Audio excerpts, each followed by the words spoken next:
Saludo cordial en el nombre de Jesús para todas las personas que nos siguen a través de las redes sociales, a través de YouTube.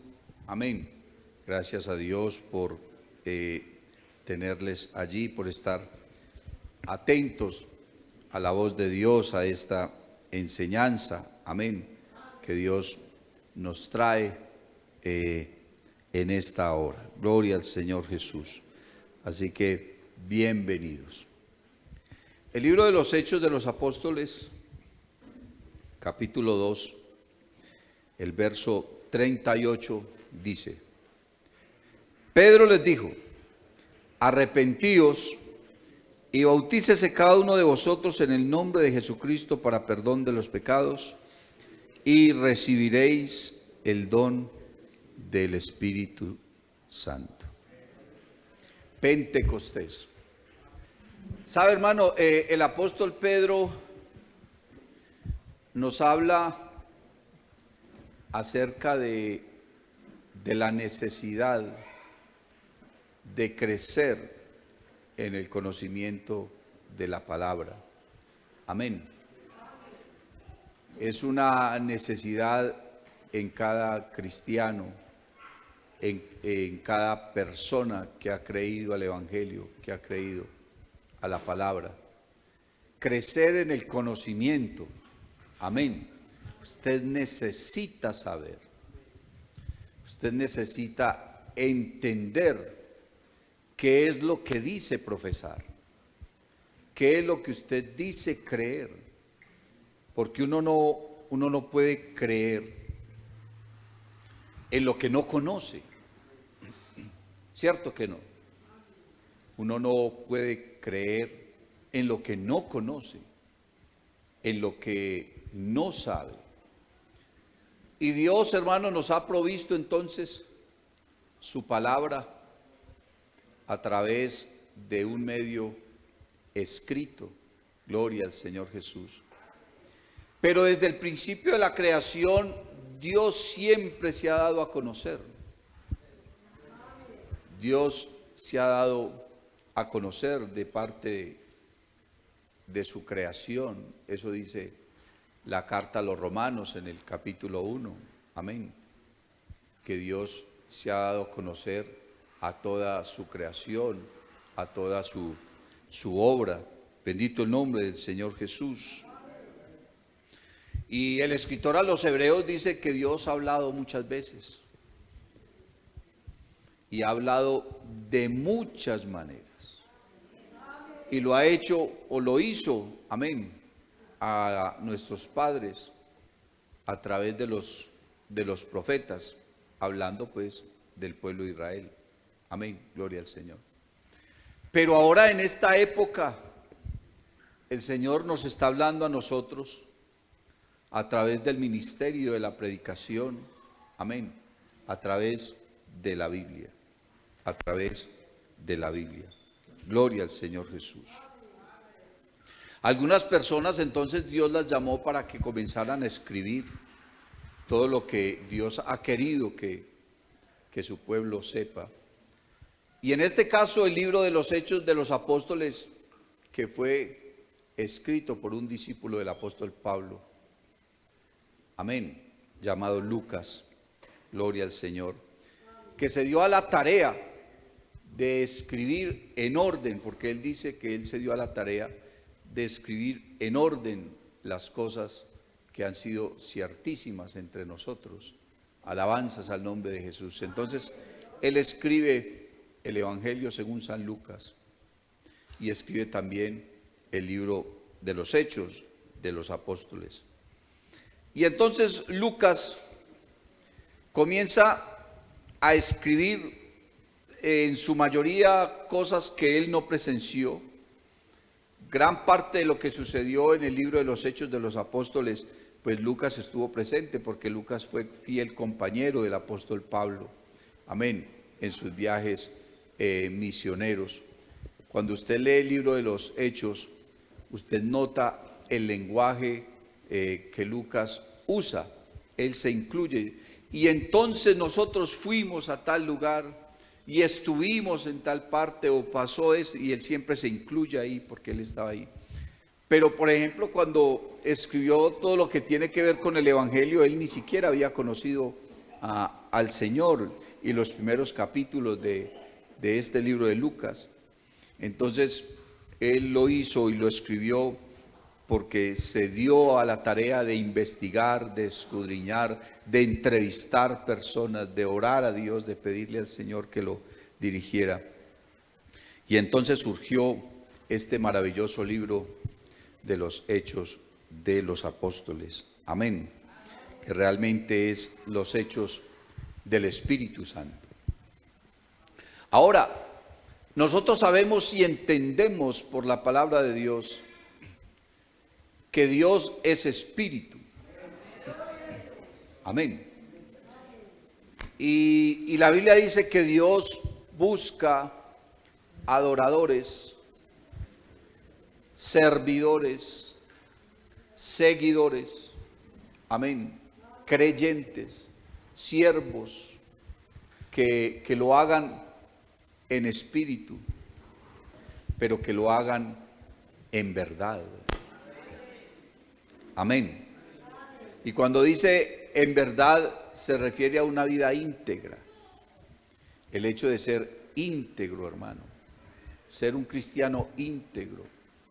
Casi siempre uno falla en muchas cosas en su vida porque nadie es perfecto.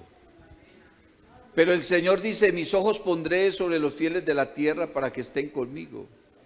Dice, el que ande en el camino de la perfección, éste me servirá. Amén. ¿Y qué es andar en el camino de la perfección? Es ser vigilante de sí mismo. Es estar pendiente de sí mismo. Es procurar con sabiduría cometer el más mínimo porcentaje de errores, la menos cantidad de errores posible. Cometeremos errores, somos humanos, los seguiremos cometiendo. Pero cuando uno anda en su vida espiritual y en su vida familiar, anda distraído, entonces comete mucho más errores, ¿cierto? Y el problema, hermano, es que hay errores que no son errores, sino pecados. Y Dios perdona todos los pecados. Pero, cuando uno comete un pecado, pierde algo delante de Dios. ¿Qué cosa pierde? No sabemos, pero algo pierdes. Y cuando uno peca voluntariamente, porque una cosa es pecar por ser ingenuo, por una distracción, y otra cosa es pecar voluntariamente, a conciencia. Cuando uno comete un pecado, uno pierde algo delante de Dios, algo pierde. Y entonces en la vida uno va perdiendo una cantidad de cosas. Y no solamente aquí, sino hablando de la vida eterna. Bendito el nombre del Señor Jesús. Entonces, Dios ha provisto desde el principio su presencia. Él es espíritu. Amén. Y la Biblia nos habla de un solo Espíritu Santo. La Biblia no habla de dos espíritus ni de tres, aunque hay seres espirituales, pero hablando de la divinidad de Dios, la palabra nos habla de un espíritu. Amén. Un Señor, una fe, un bautismo. ¿Crees que Dios es uno? Bien haces. Los demonios también creen y tiemblan, ¿cierto? Bendito el nombre del Señor Jesús. Ahora, en el Antiguo Testamento, hermano, las personas tenían la presencia de Dios solamente por un momento, por un instante, era algo temporal, ¿cierto? Pero Dios, a través del profeta Joel, prometió que iba a derramar de su espíritu, o sea, de su propia presencia, o sea, de su propio ser. Dios no le iba a decir a otro, una segunda o tercera persona de la divinidad, ve y derrámate sobre ellos. No, eso no es el contexto en la palabra. El contexto nos habla y nos indica de que Dios mismo, alabanzas al nombre de Jesús, vendría y nos llenaría con su presencia.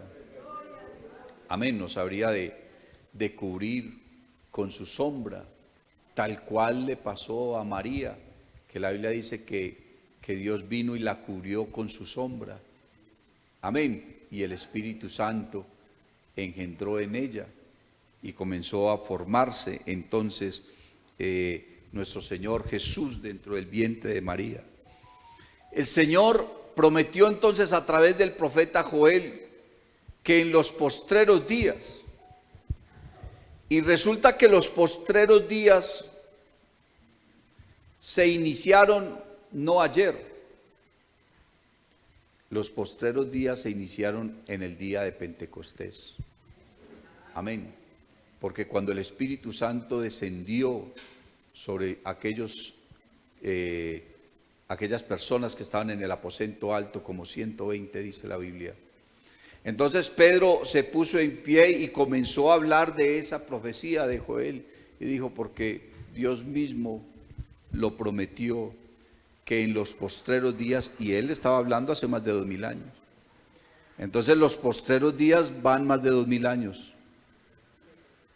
Y si le preguntáramos a Pedro si él consideraba que estaba en los postreros días, y los postreros días son los días finales, los días posteriores, ¿cierto? Entonces, ¿qué pensaría si hubiera podido vivir en esta época y ver lo que está sucediendo hoy? Y cómo seguramente lloraría al ver el conformismo de tanta gente, de tanto cristianismo, de tantas doctrinas, de tantas sectas, de tantos credos que hay por allí, la gente creyendo una cantidad de cosas, pero creyendo cosas sin conocimiento. Usted tiene que crecer en el conocimiento, hermano, seguro, porque el pueblo de Israel se perdió, fue precisamente por eso, por falta de conocimiento.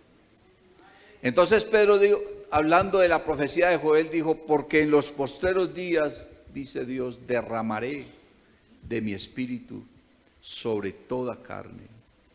El Espíritu de Dios entonces moraba con algunos hombres, y de cuando en vez los visitaba y los llenaba con su presencia, pero ahora hay una promesa de parte de Dios para los tiempos postreros, y los tiempos postreros se está refiriendo es a la gracia de Dios, el fin de la ley, el fin de los profetas y el inicio de la era de la iglesia, de la era del Espíritu Santo, de la era de la gracia, donde ya Dios le da la salvación al ser humano de una manera gratuita a través del proceso del arrepentimiento, del nuevo nacimiento. Mientras que en el Antiguo Testamento, hermano, Dios no les hablaba tanto del arrepentimiento, aunque la Biblia menciona el arrepentimiento desde el principio hasta el fin, pero no era una doctrina, sino que la gente simplemente tenía que cumplir la ley, y decía, el que cumpliese esta ley vivirá, y el que no se muere. Así era con ellos, y existía la ley del talión, ojo por ojo, diente por diente. Así que si usted le tumbaba un diente a alguien, seguramente el suyo también, usted ya sabe dónde iba a parar, ¿cierto?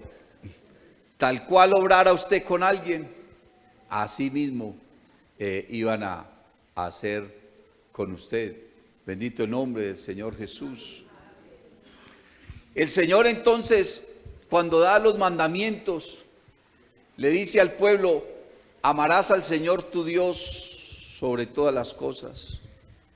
Y les dice, no tendrás dioses ajenos delante de mí, porque yo soy Jehová tu Dios, fuerte, celoso, que visito la maldad de los padres sobre los hijos hasta la tercera y cuarta generación de los que me aborrecen.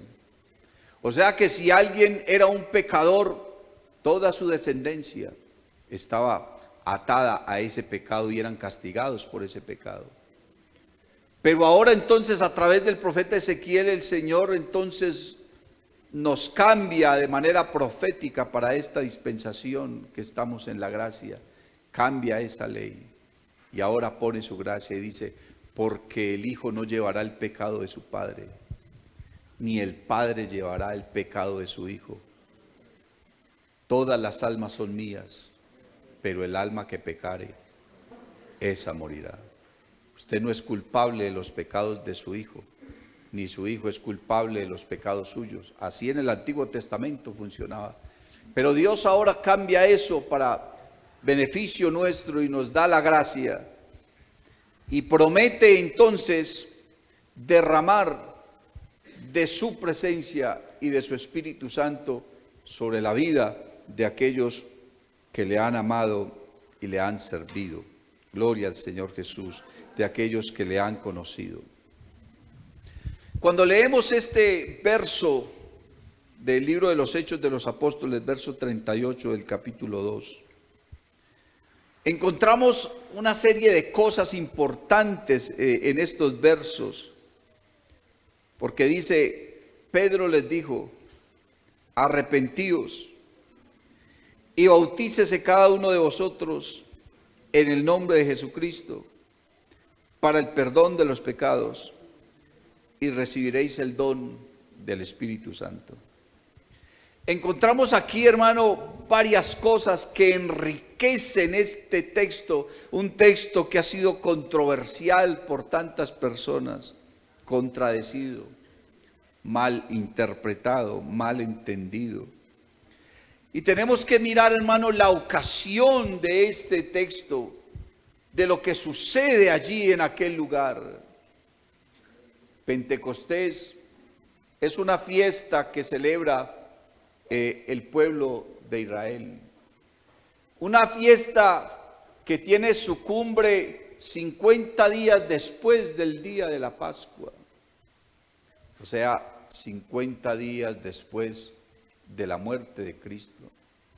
Pero el pueblo de Israel venía celebrando Pentecostés cada año, amén, mucho antes de que el Señor Jesús naciera. Y entonces era una fiesta importante porque venían personas, venían judíos de todas partes del mundo, judíos que habían nacido en otros lugares, que se habían desplazado, que habían formado su familia en otros sitios, pero igual eran judíos. Y ellos venían a esas fiestas, hermano, y aún hasta muchos gentiles venían a buscar la presencia de Dios a esas fiestas, de manera que Jerusalén estaba invadida de gente. Miles y miles de personas llegaban a esa ciudad, a esas fiestas, bendito el nombre del Señor Jesús. Y es precisamente en medio de esa fiesta, donde hay judíos de todas partes del mundo, donde Dios, hermano, reúne en un promedio de 120 personas, porque la Biblia ni siquiera dice que eran 120, sino que dice que como 120, poco más, un poco menos, mal contados, ¿cierto? 120, y los reunió y los llevó a esa casa, a un segundo, un tercer piso. La Biblia dice que era un aposento alto. Uno a veces se imagina por ahí una casa en el campo, pero no era una casa en el campo, era una casa en la ciudad, ahí en Jerusalén, pero era un lugar alto y allá estaban esas personas y sucedió algo impactante en ese lugar. Sucedió algo, hermano, el cumplimiento de la palabra de Dios. Por primera vez en la historia de la humanidad, Dios mismo desciende y llena con su presencia a un grupo de personas. Alabanzas al nombre de Jesús. Los llena con su presencia, los llena con su poder, Bueno, el Señor les había dicho a los apóstoles, no se vayan. Porque Él primero les había dicho, vayan por todo el mundo y prediquen el Evangelio a toda criatura. Les dijo, el que crea y se haga bautizar será salvo.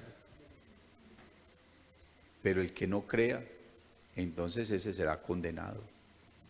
Establece el Señor el bautismo en agua como medio de salvación. Amén. Como el medio para recibir el perdón de los pecados. Y ellos entonces tenían de alguna manera como ese deseo y esa ansiedad, pero el Señor les dijo, no se vayan todavía. No se vayan de Jerusalén. Quédense ahí. Porque ustedes no se pueden ir así. Ustedes no se pueden ir así vacíos. Yo voy a hacer algo especial con ustedes y voy a hacer algo especial en ustedes. No se vayan de Jerusalén hasta que descienda el poder del Espíritu Santo. Dice, y recibiréis poder. Alabanzas al Señor Jesús. Y ese poder se necesita, hermano. Es un poder especial de parte de Dios, es su propia presencia en nosotros, lo que nos da a nosotros, aleluya, una convicción, una fe, el ser testigos. Es decir, me seréis testigos después de que recibamos ese poder. Seremos testigos, dice el Señor Jesús. Y recibimos el poder para luchar, para batallar. Recibimos dones, ministerios. ¿Cuántas cosas maravillosas puede uno recibir cuando el Espíritu Santo desciende sobre su vida? Aleluya. Gloria al nombre de Jesús. Pero ese día sucedió algo que más nunca volvió a suceder. Amén. Solamente en esa ocasión, solamente en ese instante sucedió ello. Dice que de repente vino del cielo un estruendo, como de un viento recio que soplaba, el cual llenó toda la casa donde estaban sentados.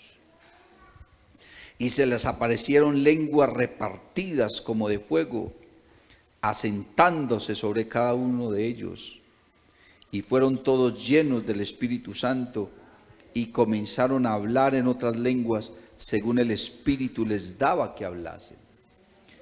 ¿Cómo sería el estruendo, hermano, que llamó la atención de toda la gente que estaba en Jerusalén? ¿Qué tan grande era Jerusalén para esa época? Una ciudad, pensamos, tal vez como Medellín, ¿cierto? ¿Y cómo sería el estruendo que nosotros aquí, y ese estruendo por allá por el centro, o quién sabe por allá por los lados del sur, y que desde aquí nos demos cuenta lo que pasó allá? Se estremeció todo, le llamó la atención a todo el mundo. La gente que estaba hablando guardó silencio, voltearon su mirada allá, vieron allá ese estruendo y vieron, hermano, las luces que estaban sucediendo, lo que estaba ocurriendo allí, y seguramente los que estaban más cerca alcanzaron a llegar y comenzaron a mirar lo que estaba sucediendo, y había un grupo de personas allá con unas lenguas de fuego sobre su cabeza. Y una de las cosas extrañas era el fenómeno que se hizo o que se sucedió de manera oral. Comenzaron a hablar en otras lenguas. En ese día habían miles de personas en Jerusalén. Personas de todos los lugares del mundo, pero finalmente judíos. Así hubieran nacido en otra parte, pero eran de descendencia judía, estaban allí. Personas que habían sido criadas en otros países, en otras naciones, con otras lenguas, con otro idioma, con otro lenguaje. Y los que estaban ahí en el aposento alto eran judíos, podemos decir judíos criollos, innatos de ahí, procedentes de ahí, nunca habían ido a ninguna parte. ¿A dónde habían ido esos pobres pescadores? No habían pasado de ahí. Habían estado solamente alrededor del lugar donde habían nacido. Hablaban una sola lengua, hebreo. Pero los que llegaron de otros países y estaban ahí, los oían hablar en su propia lengua. partos, medos, elamitas, de África, de Cirene, egipcios, de todas partes, y hablaban diferentes lenguas y oían a estos hombres hablar en su propia lengua. Pero a estos, ¿quién les enseñó nuestra lengua? ¿Estos de dónde sacaron esas cosas? ¿Qué es lo que está sucediendo aquí? Y no faltó por ahí, ¿cierto? El escarnecedor. Un escarnecedor es un burlador, ¿cierto? Es el que se burla del mal ajeno. ¿Cómo le llaman hoy en día? Bullying, ¿cierto? Eso dice el Salmo 1, hablando de los escarnecedores. No faltó quien lo tomó en charla y comenzó a burlarse, a decir, no, estos están es borrachos, estos están es ebrios, llenos de mosto. Mosto es la uva convertida en licor ya, fermentada. Estos están borrachos. Y entonces dice la Biblia que Pedro se puso en pie y predicó uno de los mensajes más contundentes que encontramos en el Nuevo Testamento. Uno de los mensajes más dicientes.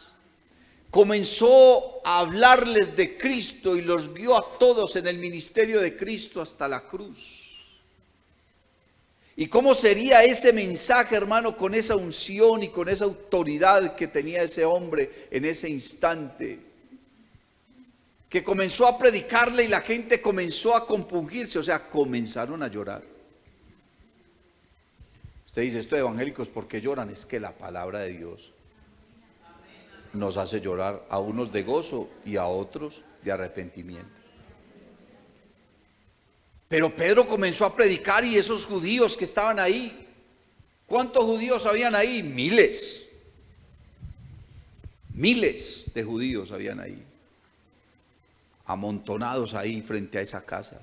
Y ellos seguramente en ese balcón, no sé cómo sería ahí la escena, pero ellos los veían y los escuchaban. Y Pedro se paró allá desde lo alto y comenzó a predicarles y a decirles, señores, nosotros no estamos borrachos. Esto no es fruto del licor ni de la uva fermentada. Quiero decirles a todos ustedes que esto es el cumplimiento de la profecía del profeta Joel, porque dijo Dios, en los postreros días derramaré de mi espíritu sobre toda carne. Este es el cumplimiento de la profecía, de la palabra del Señor. Y el Señor Jesucristo, a quienes ustedes crucificaron, también nos había hablado de esta ocasión y de este momento y de esta promesa y de esta ocasión. El Señor Jesucristo, quien ustedes crucificaron, Dios le hizo Señor y le hizo Cristo para salvarnos a nosotros, para que se predicase en su nombre por todo lugar, por toda la tierra, el arrepentimiento y el perdón de pecados. Y esas personas que estaban ahí abajo escuchando comenzaron a llorar y comenzaron a decirle, y entonces, ¿qué hacemos? Usted nos está diciendo lo que está sucediendo acá, que este es el cumplimiento de la palabra, que nosotros matamos al autor de la vida, que nosotros le quitamos la vida al Mesías, y entonces, ¿qué hacemos? Ya lo hecho está. ¿Cómo podemos deshacer eso? Y entonces Pedro les dijo, arrepiéntanse, arrepentidos, y bautícese cada uno de vosotros en el nombre de Jesucristo para el perdón de los pecados, y recibiréis el don del Espíritu Santo. Pero ¿cómo es eso del arrepentimiento? A nosotros nos hablan de la doctrina del arrepentimiento y entendemos fácilmente. Es común entre nosotros esa expresión, pero para ellos no era común. ¿Usted cree que por qué Juan el Bautista vino como precursor del Señor, predicando el arrepentimiento? Porque para ellos no era muy común. Porque el pueblo de Israel cumplía la ley o no la cumplía.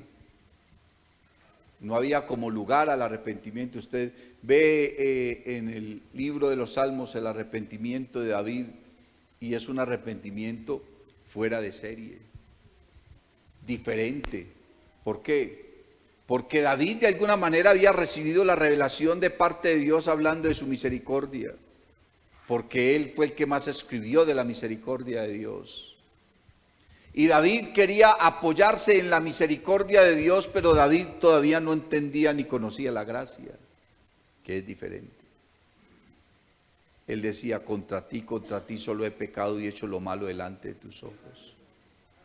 Ten piedad de mí, oh Dios, conforme a tu misericordia. Conforme a la multitud de tus piedades, borra mis rebeliones. Lávame más y más de mi maldad y límpiame de mi pecado, porque contra ti he pecado y hecho lo malo delante de tus ojos. Y entonces David de alguna manera estaba pidiéndole a Dios que tuviera misericordia de él, o sea, que no lo castigara. Pero eso no era lo común del pueblo. Para el pueblo no era común el arrepentimiento. Alguien cometía un pecado y lo único que hacía iba, compraba un corderito, compraba una tórtola, compraba una palomita y la llevaba al sacerdote para que la sacrificara. Pero era posible que ni siquiera se hubiera arrepentido. Sin embargo, Dios les habla a través de Isaías y les dice, generación de malignos, hijos depravados, pueblo cargado de maldad. Dejasteis a Jehová, provocaste a ira al Santo de Israel. Hastiado estoy de la multitud de vuestros sacrificios. No quiero nada de eso. Venid luego, dice Jehová, y estemos a cuenta. Si vuestros pecados fueren como la grana, como la nieve, serán emblanquecidos. Si fueren rojos como el carmesí, vendrán a ser como blanca lana. Y les dice, si quisiereis y oyereis, comeréis el bien de la tierra. O sea, les voy a dar un chance. Pero si no quisiereis y fuereis rebeldes, seréis consumidos a espada, porque la boca de Jehová lo ha dicho. Pero fueron apenas unas puntadas que el Señor le dio al pueblo hablando del arrepentimiento, pero el que habló a plenitud del arrepentimiento fue Juan. En el río Jordán bautizaba multitudes, y los bautizaba era como señal de arrepentimiento. Generación de víboras, ¿quién os enseñó a huir de la ira venidera? Haced pues frutos dignos de arrepentimiento. Entonces hablarle del arrepentimiento al pueblo de Israel no era muy común, pero Juan preparó el camino y la gente ya de alguna manera había escuchado acerca del arrepentimiento, y ahora viene Pedro en este discurso y lo primero que les dice es que se tienen que arrepentir. Y cuando ellos les hablan del arrepentimiento y les hablan del perdón de los pecados, están en un campo nuevo, una nueva doctrina. Pero es que Dios nos quiere perdonar a nosotros lo malo que hicimos, lo malo que hemos hecho. ¿Y cómo nos va a perdonar Dios a nosotros si matamos al Mesías? Si torturamos al Cristo. Y entonces Pedro comienza a decirles, es que el Mesías resucitó de entre los muertos. El Mesías no se quedó en la tumba. Él no se quedó allá. Él se levantó y caminó con nosotros. Y lo llegaron a ver más de 500 personas juntas. Y los religiosos y los líderes religiosos pagaban para que la gente negara eso, para que negaran que el Cristo había resucitado. Y la guardia que estaba protegiendo la tumba, habían puesto una roca gigante en la puerta o en la boca de la cueva, de la tumba donde estaba sepultado el Señor. Y qué vergüenza para el centurión de una guardia de 100 soldados, militares, armados fuertemente, entrenados, tener que salir a la calle a decir que 12 pescadores los vencieron quitaron una roca que la movieron entre 100 y se llevaron el cuerpo de un muerto para decir que había resucitado. ¿Usted se imagina la vergüenza de ese comandante tener que decir eso? Porque les pagaron. No vayan a decir que ese señor resucitó. Pero entonces, ¿qué vamos a decir? Somos 100 soldados. Nosotros mismos pusimos la roca, la gente vio la roca que pusimos, esa roca no la mueve nadie y esa roca se movió sola. Nosotros estábamos ahí, la tierra comenzó a temblar y esa roca comenzó a moverse y vimos una luz que salió de ahí. Si ustedes dicen que eso fue lo que pasó, los matamos, los encarcelamos, matamos a su familia. Más bien reciban este dinero y digan que fueron los discípulos que se robaron el cuerpo. Qué vergüenza la de esos comandantes. Qué vergüenza la de esa guardia. Yo a veces me pregunto, ¿qué sería de la vida de esos hombres después? Bueno, recibieron la plata, dijeron que no, pero en su mente y en su corazón sabían que ese hombre había resucitado. Ellos sabían eso. Bendito el nombre del Señor Jesús. Ahora Jesús aparece caminando por ahí y la gente lo ve. La gente lo oye. Los discípulos están encerrados por allá en una casa, muertos del miedo, pensando que ya les va a pasar lo mismo.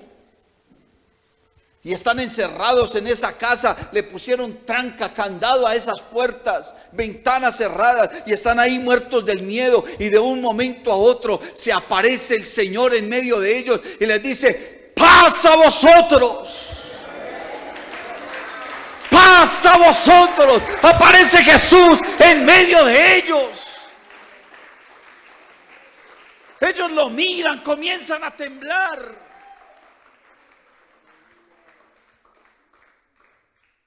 El que lo negó estaba ahí. Los que tuvieron miedo estaban ahí. El que no había creído estaba ahí. Por allá en un rincón, Tomás, perplejo. No daba crédito a lo que estaba viendo. Vio a su maestro en la cruz. Fue testigo cuando lo sepultaron. Y ahora lo ve ahí parado, mirándolo. ¿Cómo sería esa mirada del Señor? Dicen que en el Evangelio de Marcos están las 7 miradas de Cristo. Y el Señor se quedó mirando a Tomás y lo llamó y le dijo: Tomás, ve. Ven, Tomás. Mira. Mete tu mano aquí. Y cuando Tomás metió la mano en el costado de Jesús, cayó de rodillas. Mi Señor, mi Dios. ¿Cómo no servirle? ¿Cómo no amarle? Si somos testigos de esta realidad tan gloriosa. Cristo Jesús resucitó. Cristo Jesús se levantó de entre los muertos y ahora vive, y en el aposento alto se derramó sobre la vida de aquellos hombres, así como se ha derramado sobre nuestra vida. Nosotros somos testigos de cómo Dios se ha derramado sobre nuestra vida. Pentecostés está vigente. Aleluya.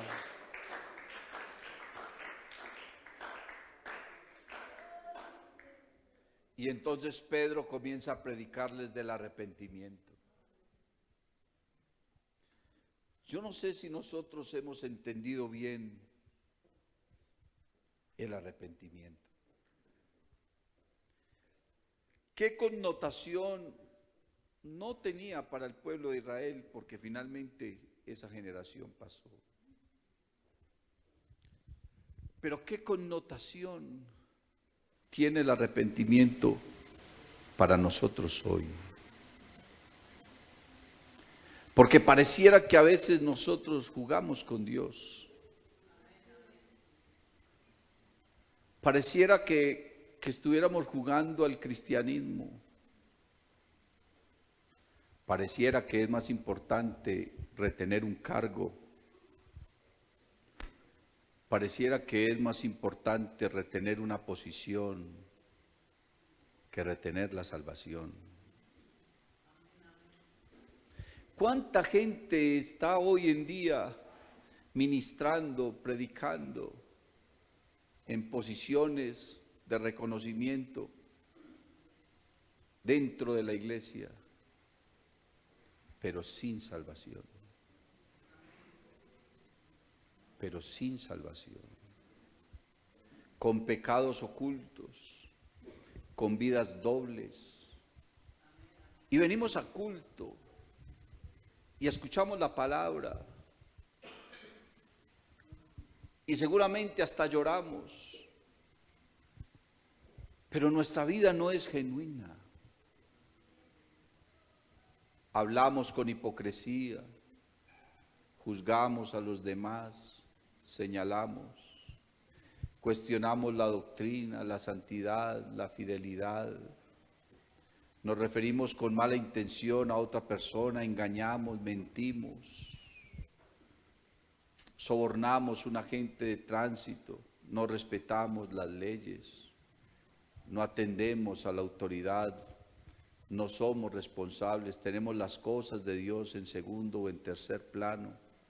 Tengo un compromiso y simplemente lo dejo tirado y ya. Y no atendemos con responsabilidad las cosas de Dios, como si Dios no fuera importante, como si fueran más importantes otras cosas, como si tuvieran mayor trascendencia otras cosas. Me duele más que me pongan en disciplina que de pronto que le digan que está condenado. Le preocupan más ese tipo de cosas. Nos esforzamos más por otras cosas. Buscamos con más ahínco el dinero y las posiciones y la fama que la misma salvación. ¿Qué connotación tiene para tu vida el arrepentimiento? ¿Qué representa para ti verdaderamente la santidad? Podemos traer acá muchas definiciones de la palabra santidad, pero podríamos resumirla en el hecho de decir que es la conciencia de la presencia de Dios en mí. Si yo soy consciente de que Dios está en mí y me ve, entonces soy santo. Porque si yo creo en Dios y yo conozco a Dios y profeso la fe cristiana, entonces yo debo andar en pro de ella. Pero yo no puedo decir que profeso la fe cristiana y mi comportamiento es oscuro, tenebroso o malintencionado. Porque finalmente creemos en Dios.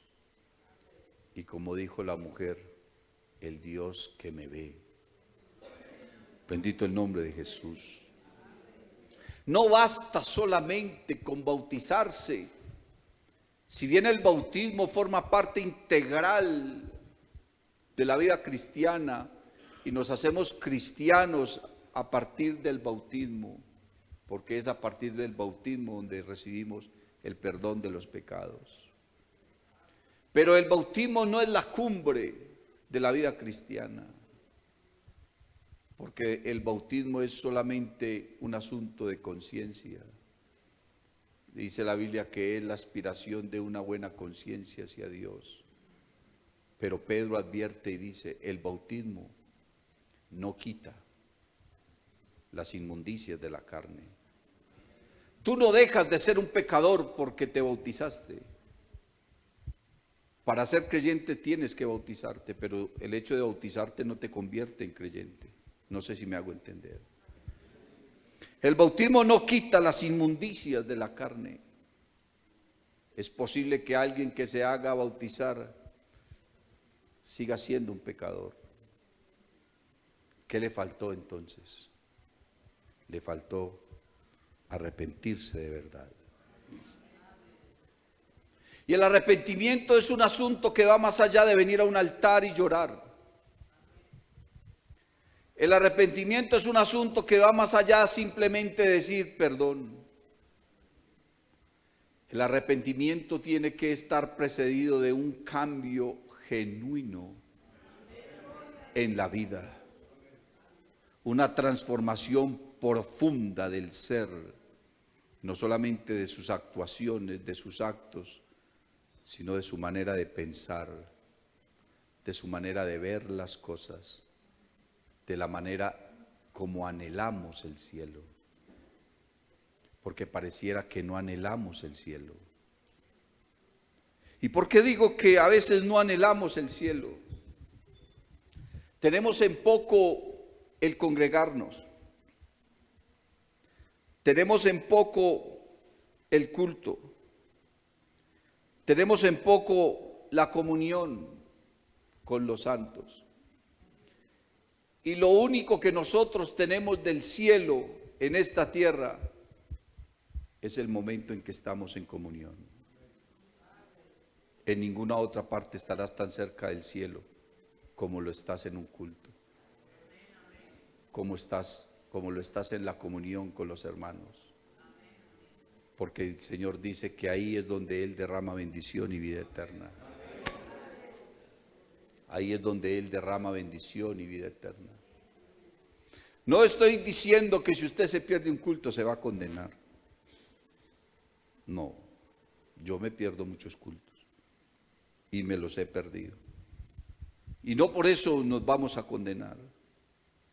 Pero si en tu convicción y en tu mente y en tu corazón el congregarte es muy poco y no tiene el nivel que debería tener, y cuando vienes no estás delante de Dios como deberías estar, entonces ahí es donde nuestra comunión está menguada, donde está cuestionada nuestra fe, donde está cuestionada nuestra santidad.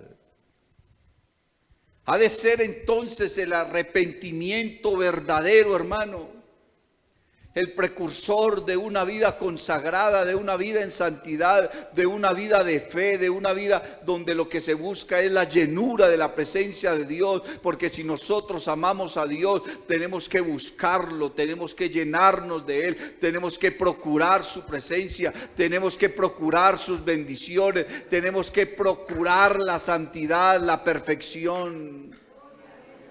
Porque decimos que nos hemos enamorado de Él, porque decimos que lo estamos esperando y decimos que lo estamos esperando, pero ni siquiera estamos preparados para eso. Nos tienen que anunciar con un mes la Santa Cena para prepararnos. Ay, hermano, ¿cómo que Santa Cena de sorpresa y uno sin prepararse? Y si no estás preparado para una Santa Cena, que nos avisan. Entonces cuando el Señor venga, que no va a avisar, ¿quién se irá con Él? ¿Y quién se quedará? Bendito el nombre de Jesús. Pedro les dijo: arrepentíos y bautícese cada uno de vosotros en el nombre de Jesucristo para perdón de los pecados. Dice: y recibiréis el don del Espíritu Santo. Y según Pedro y según ese texto, ¿cuál es el don del Espíritu Santo? Hablar en lenguas. ¿Será ese? ¿No será acaso el don más glorioso y más grandioso que podemos recibir de parte de Dios, que es la salvación? Haber recibido esta gracia, haber recibido el tiquete para el reino de los cielos, haber sido inscritos en el libro de la vida. Qué cosa más grande, qué cosa más sublime que ello hay. No existe algo así, hermano. ¿Por qué cuestionar la palabra? ¿Por qué dejar, hermano, lo santo y lo sagrado y reemplazarlo por la vanidad? No, hermano, yo creo que es hora de que nosotros vengamos a su presencia y de una vez por todas nos arrepintamos, pero en verdad. Y esos son los que busca Dios, no solamente los que le adoren porque pensamos que es porque cantamos en verdad. No, adorarle en espíritu y en verdad es otra cosa más profunda que simplemente cantar y tener unas lágrimas. es tener una vida limpia, es tener una vida íntegra, es tener una vida en verdad. Apártese de iniquidad todo aquel que invoca el nombre de Jesús, todo aquel que invoca su nombre de veras, que lo invoca en verdad. Yo no creo que mi Dios esté jugando a la salvación. Y creo que Dios nos ha venido hablando acerca de esto desde hace algún tiempo. Porque seguramente el Señor ha querido preparar su iglesia porque se aproxima un evento que es inminente. Se aproxima un evento que podríamos pensar que muchos de los cristianos de hoy en día ni siquiera creen mucho en él, porque no se preparan para ese momento especial. Pero creo que forma parte de nuestra fe el saber y el pensar que en un momento, en un abrir y cerrar de ojos, cuando menos se piense, el Señor con su voz nos levantará y nos llevará de este lugar, aleluya, y nos ha de transformar. Y ahora sí podemos decir que hemos alcanzado la salvación y el momento de la redención. Pero ¿será que tú estás preparado? ¿Será que tú estás listo, mi amado hermano, para ese momento? Yo quiero que usted se ponga en pie y cierre sus ojos. Dios te bendiga. Si te ha gustado esta predicación, te invito para que visites mi canal en YouTube y en Facebook, Eduard David Tabort. Suscríbete y activa las notificaciones. Estoy seguro de que esta palabra será poderosa para tu vida.